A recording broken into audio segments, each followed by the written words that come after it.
नमस्कार दोस्तों, स्वागत है आपका आमजन न्यूज़ में। दोस्तों, ये तस्वीरें आप देख रहे हैं, ये तस्वीरें हैं नारनौल के शहर के, जहां पर जो पीटीआई टीचर हैं जिन्होंने सरकार ने हटा दिया गया था, वो धरने पर बैठे हैं। आज उनको 55 दिन हो गए धरने पर बैठे हुए, परंतु सरकार का इनकी और कोई ध्यान नहीं है।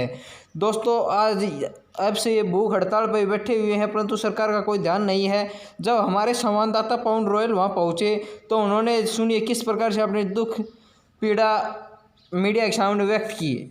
आप भी देखिए।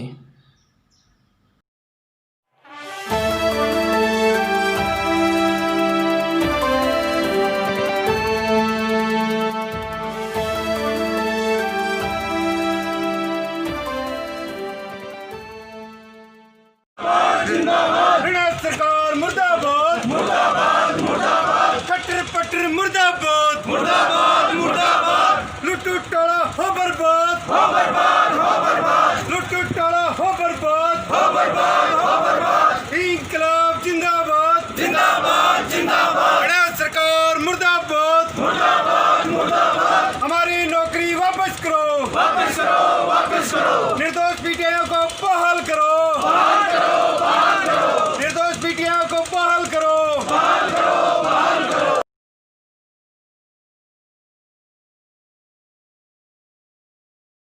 हाँ जी सर, क्या नाम है आपका? मेरा नाम उमेश कुमार पीटीआई है, प्रधान 2010। तो सर, ये धरना प्रदर्शन है, कब से चल रहा है यहाँ पर? सर, ये आज 55वां दिन है, 55 दिन से लगातार चल रहा है। तो सरकार की तरफ से अभी तक कोई आया है आपके पास? कुछ मांगे हैं, वो मान्य है आप? सरकार की तरफ से अभी कोई रिस्पॉन्स नहीं आया है। हम 55 दिन से लगातार धरने पे बैठे हैं, लेकिन सरकार के किसी नुमाइंदे ने आज तक कोई सकारात्मक बात नहीं की है।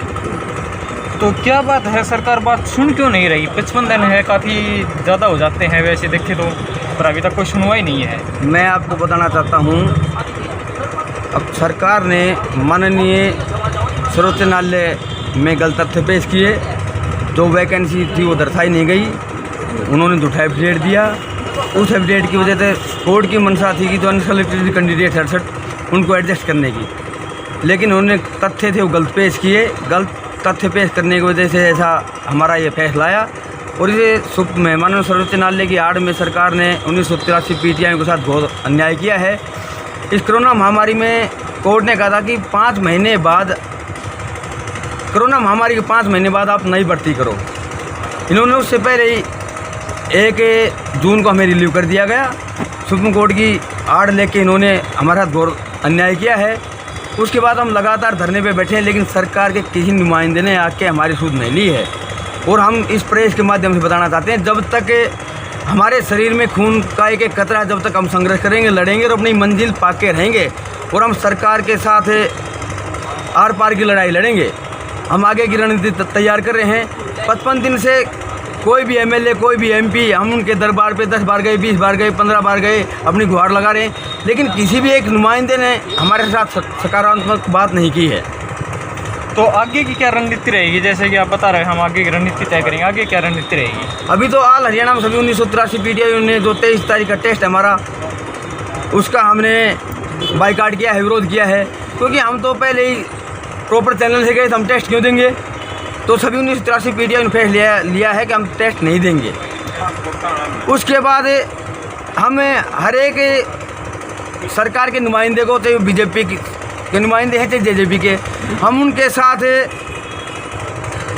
मतलब कहने का मतलब ये, हम उनको घर से नहीं निकलने देंगे। चाहे सरकार की बात होती है, इनके नुमाइंदों की बात, उनके साथ आर पार की लड़ाई लेंगे। तो जब हमारी कोई गलती नहीं है, 1983 पीटीआई किसी को गलती नहीं है, तो हमें दंड क्यों दिया जा रहा है? और ये बात अगर कोर्ट की करते हैं, बार बार कहते हैं इसमें कोर्ट का डिसीजन, हम क्या करते हैं? कोर्ट के डिसीजन और बहुत भी पहले आए हैं, चाहे वो एसवाइल का मुद्दा हो, चाहे और मुद्दे हो। सरकार कहती है हमारे ऊपर तो कंटेम्प्ट लग जाएगा, तो एसवाइल पे भी कंटेम्प्ट नहीं लगा। और बहुत फैसले आए हैं जिन्होंने इन्होंने मंजूर नहीं किया। समान काम समान वेतन की बात है, और बहुत से फैसले आए हरियाणा में। ये केवल द्वेष के कारण हो रहा है, केवल ये राजनीतिक पार्टियों की लड़ाई है। राजनीतिक पार्टियों में हम सभी पिस रहे हैं। सर, वो तो ऐसा है,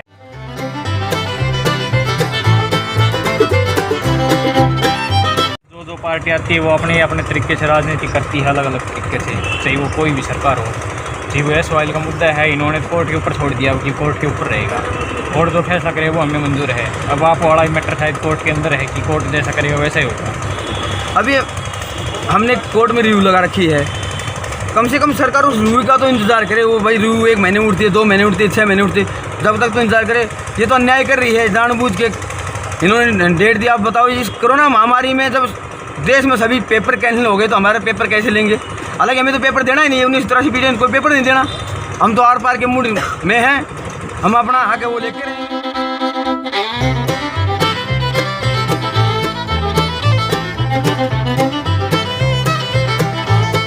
जो ये पूरा ये माहौल चला हुआ है 55 दिन से अनशन का, इसके बारे में आप क्या कहोगे? हम तो सरकार से बार बार गुरदास करते हैं कि हमारे की जैसी नौकरी हमारी थी वैसी हमारी नौकरी दी जाए, बहाली की जाए, लेकिन सरकार की कानूनों पर जू नहीं लगी हुई। 1% भी सरकार मतलब इस बात को मानने के लिए बाध्य नहीं है, लेकिन हम इनको बाध्य करके मानेंगे। पहले तो हम बड़े नॉर्मल भाव से कह रहे हैं कि मान जाए, उसके बाद जो उग्र रूप होता है, उग्र रूप तो आपको उसका कोई मतलब इंतज़ार नहीं होता कि किस लेवल तक वो रूप हो सकता है। लेकिन हम चाहते हैं कि हमारा सीधा रास्ते से को समाधान हो जाए। तक सरकार से बार बार यही रिक्वेस्ट कर रहे हैं हम, और सरकार अगर चाहे तो सब कुछ हो सकता है सर। कोर्ट वोट बाध्य हैं, पहले सरकार अगर चाहे तो हमारा समाधान बहुत ही नॉर्मल तरीके से हो सकता है। हाँ वो तो है ही सर, सरकार के हाथ में, सरकार ही कर सकती है वो। लेकिन इस हमारी जो 1983 PTI का जो एक ढूंढा पीटा जा रहा है, प्योर रूप से राजनीतिकरण किया जा रहा है, Congress versus BJP and JJP। ये कहते हैं कि कांग्रेस को हम बदनाम करें, चाहे मैं हमारी तरफ से कांग्रेस को गोली मारो, आप जो मर्जी करो, लेकिन ये राजनीतिकरण बंद करके हमारे भाइयों को और हमारा तो सर ये जो पूरा मामला है इसके बारे में आप क्या? देखो, मेरे से पहले मेरे 2 साथियों ने भी बताया कि सरकार अपनी हठधर्मिता पर अड़ी हुई है, और हम सरकार के हर MP, MLA, हर विधायक सभी के साथ चर्चाएं भी हुई हमारी, लेकिन किसी ने हमें ठोस आश्वासन नहीं दिया कि भाई हम आपके पक्ष में हैं। और सरकार बार बार कह रही है सुप्रीम कोर्ट के तो बहुत से डिसीजन ऐसे हैं जिनको सरकार ने माना ही नहीं। जैसे समान काम समान वेतन का मामला है, SYL नहर का मामला है, तो क्या उनमें कोर्ट ऑफ कंडेम्प्ट नहीं लगता? जबकि हमारे मामले में सरकार ने बहुत जल्दबाजी करते हुए और एक राजनीतिक द्वेष के कारण हमें बाहर का रास्ता दिखाया। हम अब इस आंदोलन को और तेज़ करेंगे। आज हमारे साथ हरियाणा का प्रत्येक वर्ग, चाहे वो कर्मचारी हो, मजदूर हो, किसान हो, और सामाजिक संगठन हो जैसे खाप पंचायतें, वो हमारे समर्थन में आई हैं, और हम आशा करते हैं कि ये सरकार सही फैसला ले और हमारे साथियों को वापस नौकरी बहाल करे। जी बिल्कुल। आज में धरने बैठे हुआ आपको कुछ सामाजिक संगठनों का साथ मिला होगा अभी तक? बहुत ज़्यादा संगठनों का, सब संगठनों का साथ मिल चुका है। किसान, मजदूर, कर्मचारी, छात्र, सब तरफ से हमें सहयोग मिल रहा है, और हम इन सब के साथ मिलके, और इसीलिए हम यहाँ पे इतने दिन से संघर्ष कर रहे हैं। और आपको एक सरकार की तरफ से सहयोग नहीं मिल रहा? सरकार की तरफ से सहयोग नहीं मिल रहा है, और हम चाहते हैं सरकार अगर चाहे तो अपना जो जुड़े है वो लाके हमें अपनी नौकरी पे बहाल कर सकती है। लेकिन सरकार से मैं ये भी कहना चाहती हूँ कि सरकार जब इतना बड़ा नारा दिया था बेटी बचाओ बेटी पढ़ाओ, तो क्या हम बेटियां नहीं हैं किसी की? सरकार ने ये भी सोचना चाहिए। और कोविड-19 के अंदर जो हमारा फैसला दिया, तो सरकार ने ये सोचना था, जब सब महामारी में इतने परेशान हो रहे हैं, तो क्या हम इंसान नहीं हैं? हमें बीमारी नहीं हो सकती क्या? और 70 साल का इतिहास है इस BJP सरकार ने ये घोर निंदनीय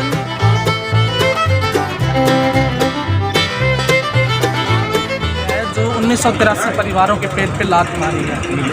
और हम सरकार से बस इतना गुहार कर रहे हैं कि 1983 परिवार के साथ साथ बहुत ज़्यादा लोग जुड़े हुए हैं।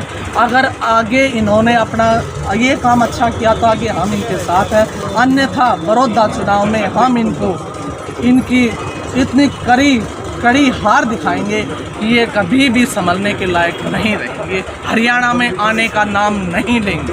बिल्कुल ये बात मैम आपको बिल्कुल सही है, समय पे आने पे जवाब दिया जाएगा इनको। हमारे साथ और मैम है वो जुड़ी धरना प्रदर्शन चल रहा है, इसके बारे में क्या बोलते? धरना प्रदर्शन के बारे में सर मैं यही कहना चाहूँगी कि आज हमारे साथ 1983 PTI की जो सरकार ने हटाया है, आज हमारे साथ पूरा समाज जुड़ा हुआ है। खाप पंचायत तो, सर्व कर्मचारी संघ है, अध्यापक संघ है, हर आदमी गली गली में आप पूछोगे तो यही जवाब मिलेगा कि हमारे साथ बहुत गलत हुआ है, अन्याय हुआ है हमारे साथ। आज हमारे बच्चे पढ़ाई के दौर में इतनी कोई ना है, आज अगर वो उस क्लास में जाए हुए हैं क्या पढ़ेगा उनके? प्रभाव दिमाग पर। कहाँ से भरेंगे हम फीस? हमने लोन ले रखा है 70-75%, 90% पीटीआई ने सभी ने लोन ले रखा है। किसी ने हाउस लोन है, किसी ने कार लोन है। कहाँ से भरेंगे हम? रात दिन हमें 2 महीने से यहाँ धरने पे बैठे हैं, हमें नींद नहीं आती है, डिप्रेशन में जाए हुए हैं। सरकार कहती है टेस्ट लेगी हमारा, कहाँ का टेस्ट लेगी? अगर सरकार का अगर दोबारा इलेक्शन किया जाए तो अगर एक भी सीट ला के दिखा दे हरियाणा में तो हम मान जाएंगे, हम भी टेस्ट देने के लिए तैयार है। लेकिन हाँ, हम ये नहीं कहते कि उसमें जितनी भी खामियाँ थी वो बोर्ड में लेने की, हमारे तो कोई कमी नहीं थी, हमें तो किसने वो नहीं था। जब कैंडिडेट्स का कोई फॉल्ट नहीं है तो हमें सज़ा किस लिए दी जा रही है? कानून के दायरे में हमको हराया गया, झूठा एफिडेविट कोर्ट में दिया गया। किस लिए दिया गया? केवल और केवल हमें रोड पे बिठाने के लिए, अपनी रंजिश निकालने के लिए, और गरीब आदमी को यहाँ रोड पे बैठे रहे, भूखे मरे, और हम उनकी वो एक तरह से आंदोलन बढ़ाएं। और वो चाहते भी शायद ही, अगर वो नहीं चाहते तो आज हमारे पास आकर हमारा समाधान करते। क्यों नहीं कर रहे? झूठी बातें, झूठी दिलासा, क्या मतलब है? जब हम 2 महीने से हमें दिलासा दे रहे हैं और एक तरफ कहते हैं कि पेपर की तैयारी करो, दूसरी तरफ कहते हैं कि हाँ हम करेंगे कुछ, हाँ हम करेंगे कुछ, तो ये कहाँ का न्याय है? अगर इस तरह से ही ये सब चीज़ें चलती रहेंगी तो हमें तो कानून से भी विश्वास,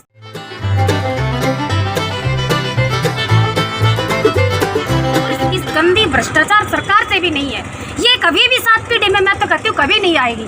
मैं अपने घर के बाहर बोर्ड लगवाऊंगी कि इस सरकार को कभी भी वोट मत देना, जिसने मेरा सब कुछ, मेरा बेरोजगार यानी सब कुछ मेरे को यहाँ रोड पे ला दिया। क्या वो वोट के लायक है वो सरकार? लेकिन वही है, मैं पत्रकार के थ्रू, क्योंकि आप एक ऐसी आवाज़ है जो आम जनता की आवाज़, एक गरीब की, एक किसान की, एक मजदूर की आवाज़ आगे तक पहुँचाते हैं। मैं आपसे यही गुजारिश करूंगी कि हमारी बात को ज़्यादा से ज़्यादा पहुंचाएं, आम आदमी तक पहुंचाएं। जो हमारे साथ गुनाह हुआ है वो किसी और कर्मचारी, किसी गरीब, किसी मजदूर या किसी के साथ ना हो। संजीव कुमार नाम। संजीव कुमार, तो सर ये भूख हड़ताल कब से बैठते हो आप? ये हमें आज 55 दिन है, तो डेली 4 जो हमारे अभ्यर्थी हैं पीटीआई सारे वो बैठे। और आपने जो है वो रेगुलर रूटीन बना रखा है भैया, 4 वो बैठी 4 वो बैठी। हाँ जी, आज आपका नंबर? हाँ जी। तो सर कहाँ से हो आप वैसे? मैं यहाँ बीगूपुर से हूँ, नांगल चौधरी ब्लॉक से हूँ। तो क्या कहना चाहोगे आप सरकार को इस बारे में? मैं तो ये कहना चाहता हूँ कि सरकार को हमें 55वां दिन है, सभी विधायकों को दे रहा है, सभी मुख्यमंत्री जी को पता है। मैं तो ये कहता हूँ कि अपनी विधानसभा को एक बार तिरंगा फिल्म दिखा दें। और हमारा जो भी शारीरिक शिक्षक है वो ब्रिगेडियर सूर्यदेव सिंह बनेगा, और जितने भी विधायक हैं वो जीवन लाल टंडेल बनेगा, और गेंडा स्वामी हमारे मुख्यमंत्री बनेगा। और देख लेना कि तिरंगा फिल्म अपनी विधानसभा में दिखा देंगे। मेरा नाम मुकेश कुमार है। कहाँ से हो सर आप? नारनौल से। भूख हड़ताल बैठे हो? तो सर जैसे कि अब भी अगर आपकी सुनवाई नहीं हो रही, 55 दिन का भूख हड़ताल बैठे, तो आगे का क्या प्रोग्राम रहेगा, कि क्या रणनीति रहेगी आपकी? आगे की रणनीति ये है, जो हमारी स्टेट बोर्ड है तो आगे से आदेश करेंगे, उसका पालन करेंगे और इस आंदोलन में हम और ज़्यादा तेज करेंगे। तो आप हमारे चैनल के माध्यम से सरकार और भी कुछ चेतावनी या सुझाव देना चाहोगे कि भैया ऐसे? हम आपके चैनल के माध्यम से ये कहना चाहेंगे,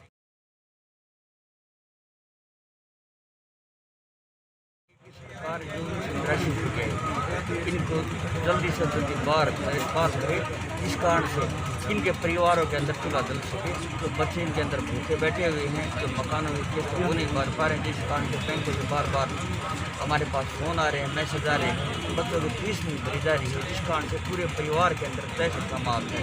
हम आपके माध्यम से सरकार को गुजारिश करते हैं कि हमें जल्दी से जल्दी पाल किया जाए। मैं कौशल यादव, SKS जिला प्रधान,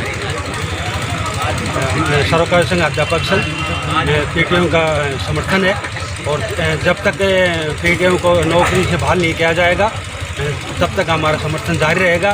और अगर समय रहते सरकारी इनको वापस नहीं लगी तो सरोकार संघ अध्यापक संघ एक बड़ा आंदोलन करने की तैयारी में चला जाएगा। हमारे तो ये जो बेटी बचाओ बेटी पढ़ाओ का नारा देते थे, उसमें बेटियों तीज भी काली तीज मनाई और रक्षाबंधन भी काली मनाई, और ये बेटी बचाओ बेटी पढ़ाओ कहते थे।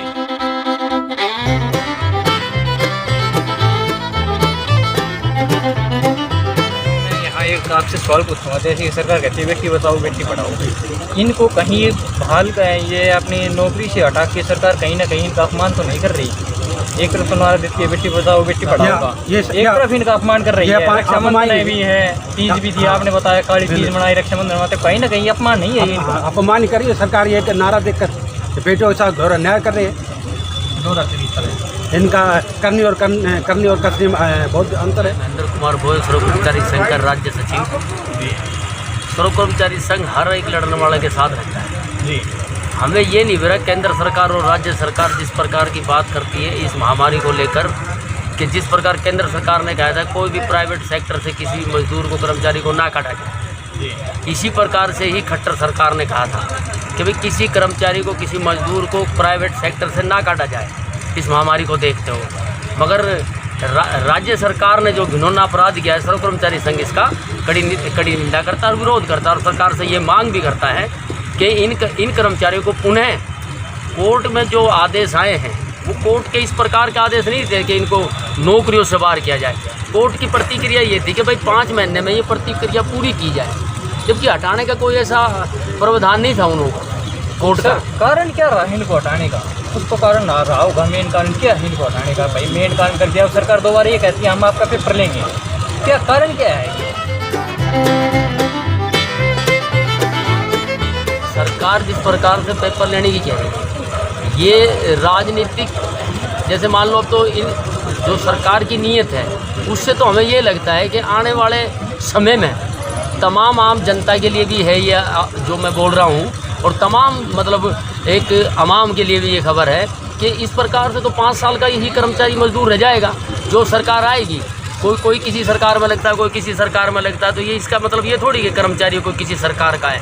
कर्मचारी जो है बल्कि ये अडोक के लोग बाग हैं, ये योजना बनाते हैं, अमली जामा तमाम कर्मचारी बनाते हैं इनकी योजनाओं को। जिस प्रकार से मान लो चाहे कोई सफाई कर्मचारी है, चाहे अध्यापक है, चाहे किसी भी प्रकार का, आपने देखा होगा इस महामारी की दौर, इस लॉकडाउन में अगर रोड के ऊपर कहीं दिखा है आपको तो कोई पूंजीपति वर्ग दिखा है, कोई से राजनेता दिखे हैं, अगर दिखा है तो सरकारी कर्मचारी दिखा है तो कहीं भी आपको सरकारी विभाग के ही बिल्डिंग काम आई है। किसी प्राइवेट स्कूल वालों ने या किसी प्राइवेट आदमी ने कोई किसी प्रकार से या कोई संस्थाओं ने काम किया है, सामाजिक संस्थाएं थी, मगर सरकार का इसमें कोई रोल नहीं। बहुत बड़ी बड़ी घोषणाएं कर देती है मगर वो धरातल के ऊपर कुछ नहीं है।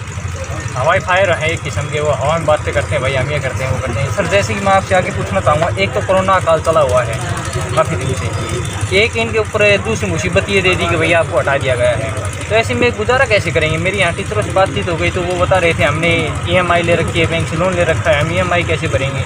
तो इनका तो जीवन या अपने परिवार पालन पोषण बहुत भारी समस्या हो जाएगी। इसके बारे में ये जो सरकार की पॉलिसी है, इसी वजह से सर्व कर्मचारी संघ ने इस महामारी को देखते हो तमाम ये 2000 PTI की तरफ मत देखो आप सर, हरियाणा सरकार ने ऐसे कम से कम 10-11 हज़ार के लगभग कर्मचारी हैं जिन्हों को बाहर किया है इस महामारी में। सरकार की जो है ये जो निजीकरण की नीति है उसका पुरजोर सर्व कर्मचारी संघ विरोध करेगा, और अन्यथा कहीं ऐसा ना हो कि सरकार को अभी सर्व कर्मचारी संघ एक बात है कहता है छाती ठोक कर हर जगह हर प्लेटफार्म पर से कि सर्व कर्मचारी संघ बातचीत में विश्वास करते हैं और उम्मीद भी रखते हैं कि सरकार इन PTI साथियों की बाकी के कर्मचारियों की बातचीत के जरिए इनको मुद्दे को सुलझाएं। अन्यथा इस महामारी में कहीं ऐसा ना हो